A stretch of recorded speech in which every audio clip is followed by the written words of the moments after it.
Hello ladies and gentlemen, welcome back to Uncle Matt's Cookery Lessons. Going to be making mac and cheese. That beauty there.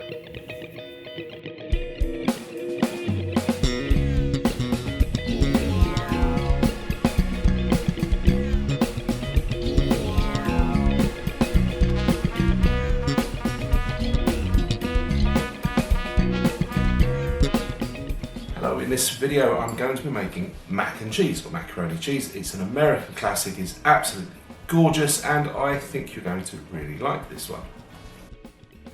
So there's the lovely macaroni, I believe that's called elbow macaroni, and the full recipe for this will be on my website, unclematscookerylessons.com, link in the description. Grating cheese, so that was Gruyere I just grated, and that is a fairly mature cheddar, but it will melt. Choose some nice melting cheeses for this bit. So grating those together, and I'm just going to keep them together on a plate. This is Parmesan Reggiano. I like that for the flavour, but it won't melt quite the same, so I'm keeping it separate for now, but that looks nice, doesn't it? I've grated it on a more fine setting as well. Now that cheap stuff is the low moisture mozzarella, which I recommend you using this if you want that lovely gooey mac and cheese. Don't use that for caprese salad because that's horrid, but for this it's just perfect. So cheese is done. Let's make the sauce, like a Mornay sauce or a white sauce, melting some unsalted butter. All this is over a sort of fairly low heat, and you can adjust the heat up and down as you go. If you feel like it's a bit hot, turn it down a bit, use your senses, that's you cooking. So the butter and the flour together to form a roux. Done this lots of times on this channel. I like to use a flat bottomed wooden spoon. I don't like whisks for this, but feel free, you do it how you like. Cold milk going in. I'm going to add that milk in stages, so that's the first stage, and each time I pour it in I just sort of move the roux around like so, making sure I gather up along the way the milk, and you can see it sort of coming together to form one homogeneous mixture. And when I'm confident it's together, then I beat it. If you try to beat it from the beginning with a spoon, you'll end up with a lumpy sauce. And then repeat. More milk, more gentle moving around of the roux to gather up the milk, like so. Again, it doesn't look very nice, does it? But the end result will be a winner, I promise you. And then beat it nice and smooth, like so, and repeat. Anyway, so we won't spend too much longer doing that. We'll edit through that pretty quickly, but you can see that nice velvety looking bechamel sauce coming together very nicely indeed. Last little bit of milk going in, and let's get some flavour. So a couple of big dollops of a Dijon mustard. That's that lovely warmth behind there. That's some ground white pepper. I was feeling a bit too lazy. I didn't want to spend half an hour grating black pepper into this.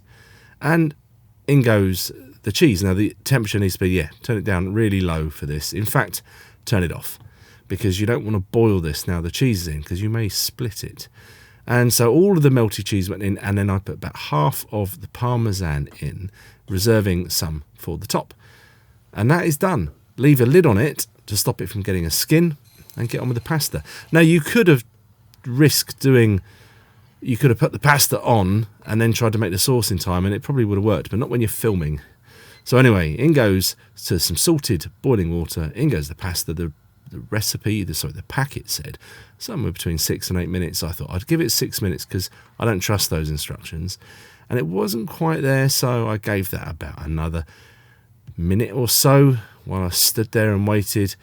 And I want this pasta to be cooked. I'm not trying to undercook it, but I don't want it to be overcooked, obviously. So when it's just nice and toothsome and you go, that feels nice in my mouth, that's ready. Borrowing some of the pasta water, because we might need some of that later to adjust the consistency of our finished dish. And then drain the pasta. Now the pasta goes into the sauce. And it makes listen. Oh yes. It makes a delightful squelchy noise. And at that stage, I'm going to put in some final ingredients there. Creme fraiche. Love that stuff. It's going to add a slight tartness to this and sharpen it up a little bit. And a little adjustment of seasoning after we've had a taste. Now in with the mozzarella. Stir that in. And I thought it was a little bit thick. It's hard to judge it, but you want it to be quite sort of sloppy, if that's the right word, at this stage. because it will thicken as it cooks a bit. So put that sloppy mixture, that's not looking that promising really, is it, into your desired baking dish. It fitted just perfectly. And I'm going to make a little garnish for the top. This is what the Italians call, hang on, pangriata. Pangriata, there we go. And it's basically just some flavoured up cooked breadcrumbs with some butter and nice, eh? You don't want to overcook this because you could burn it very quickly and it's going to go on top. So just as soon as you see any colour at all, get that off and quickly on top of your mac and cheese. Finish it off with the remaining Parmesan, and that's going in the oven. Yeah, until, don't worry about the times too much, until it's all bubbly. It hasn't burnt. You don't want to burn it, obviously. And look at that. And I'm going to hand you over to me for the tasting. Mac and cheese. Pretty simple. Let's try it, shall we? Whoa, that cheese stretch. Look at that. Oh yeah, that's what we want. Let's just go straight in.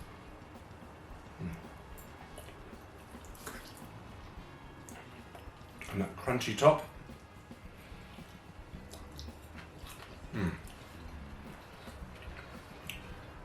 That is stunning, but it's very rich.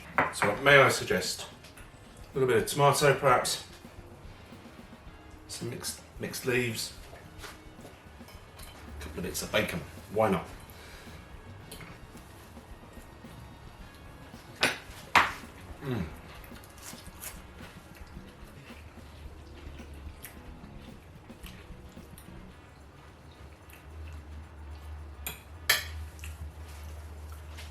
That is some serious comfort food.